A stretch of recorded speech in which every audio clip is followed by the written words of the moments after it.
Hi, my name is Danny Brown. I'm the CEO of Myriad Real Estate Group, and today we're going to talk about what happens when you inherit a property and what do you do with all of this stuff.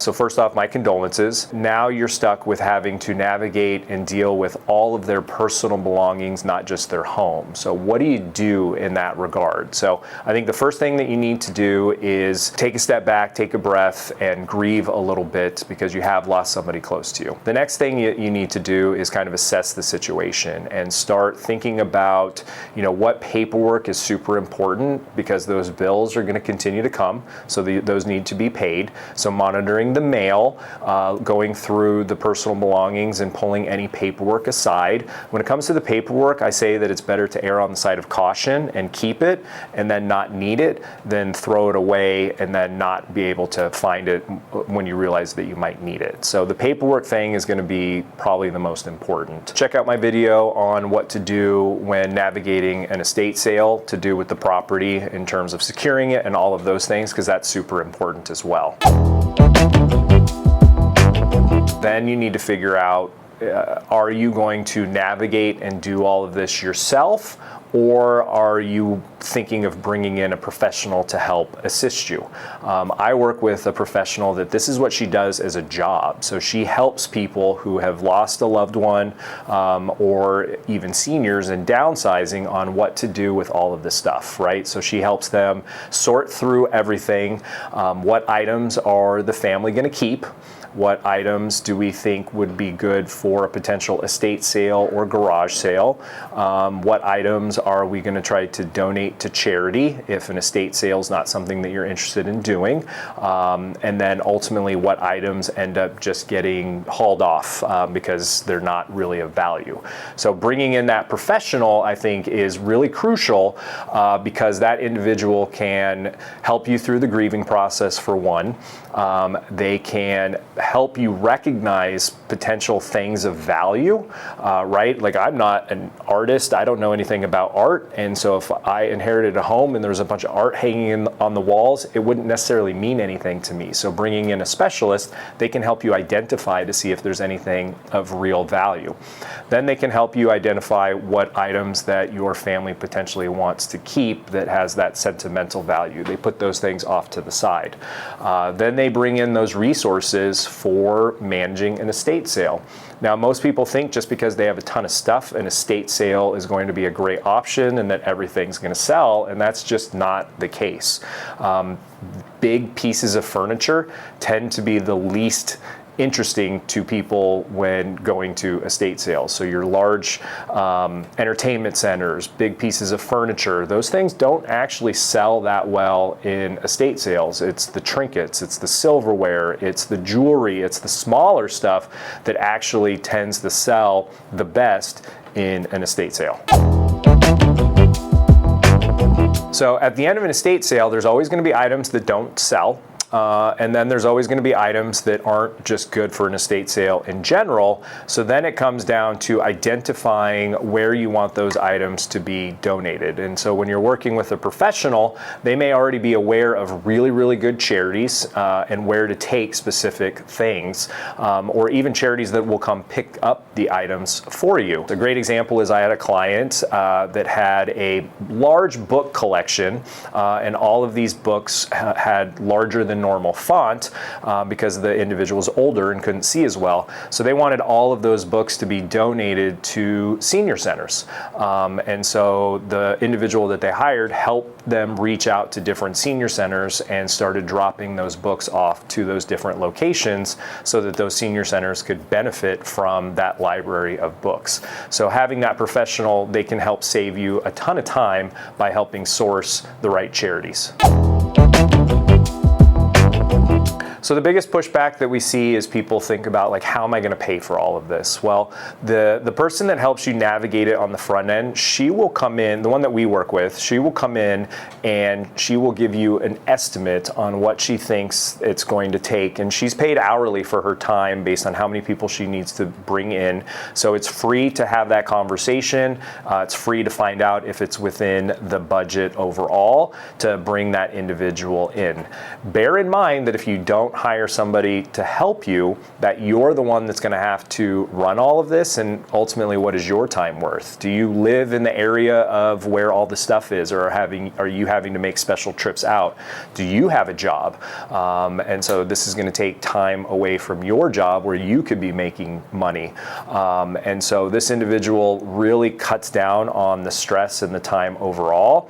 And in my opinion, they end up paying for themselves because it's saving you the grief, it's saving you from having to take time off from your potential job or time away from your family, because doing all of this is a full-time job, which is why her career exists in the first place. And ultimately, what ends up happening is when everything is all said and done, they will, like most vendors, give you a bill that needs to be paid. Now, one of the benefits of working with me to help you navigate all of this is we can actually cover those expenses and pay her bill for you. And then when the home ultimately sells, we then get reimbursed. So you don't actually have to come out of pocket anything to cover her expenses when it's all done, when we ultimately end up helping you sell that piece of estate.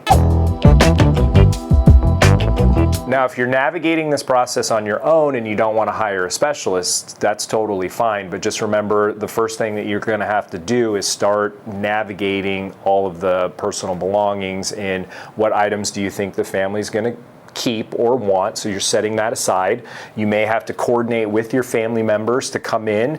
A really great practice is to get the little colored stickers and start putting them on the items that people potentially want to keep. You can color code those stickers to the individual family member, or you can just use the stickers in general if you're going to go the estate sale route, so that you're marking what things aren't going to be part of the estate sale and that you and your family are going to keep. They're free to talk to, so I definitely encourage you to have them come in. They're going to charge you a base price of how much they need to get paid to host and advertise and run the estate sale, but they ultimately want to get a percentage of the total that is collected. Somewhere in the 20 to 30% tends to be industry average from what I've seen for these estate salespeople to charge. So they have the base price that they need to make, and then if they end up selling a lot of your stuff and that percentage total is more than the base price, you're only paying them that percentage total.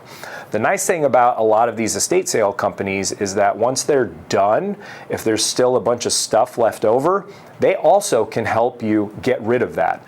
Now, I don't think that they're going to drive around and donate it to a bunch of different charities. I ultimately think the stuff that doesn't sell, they're just going to haul off to the dump or Goodwill.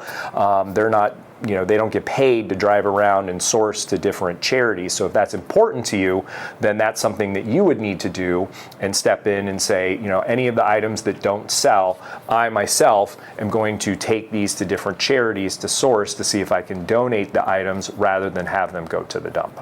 I would bring these people in just from an educational standpoint to see what they would charge you for their services. An estate sale person is going to come in and tell you right up front, is the stuff that you have, is it even worth doing the estate sale? Good ones are not going to try to talk you into it because they don't want the base price. They want the total percentage. And a lot of these estate sales happen on weekends.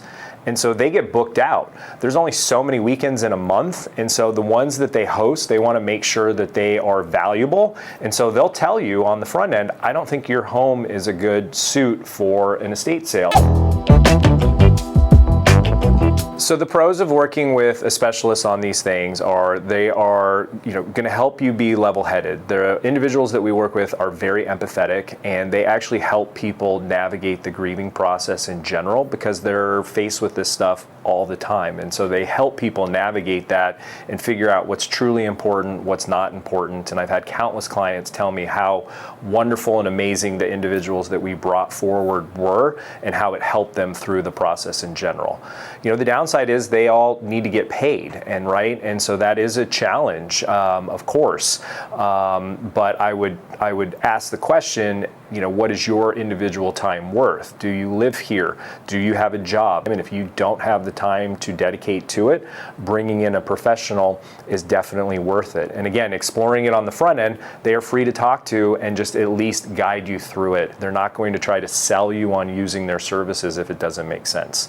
The pros to doing it on your own is you're in complete control. If you're doing and managing the estate sale or the garage sale, you get 100% of the proceeds, but it's all going to take you time to navigate through that. And there's nothing wrong with either option. I would just implore you with the state of mind and where you're at to explore working with professionals. Now, when it comes to the cost, my team and I, we offer a very unique service in the industry where if you are in the greater Phoenix area, we will cover all of those expenses for you. So we will come in and we will pay the cost of the individual to help you navigate those things. We will pay the cost of the estate attorney. We will pay someone to come and pick up all of the belongings to take them to the different charities or ultimately the dump. And then when the home sells, we just get reimbursed dollar for dollar. It's an interest-free cash advance against the equity. That's the only catch, is that the home has to have equity in it for us to be able to get paid back when we go to sell the home. So then there is no impact on your individual finances.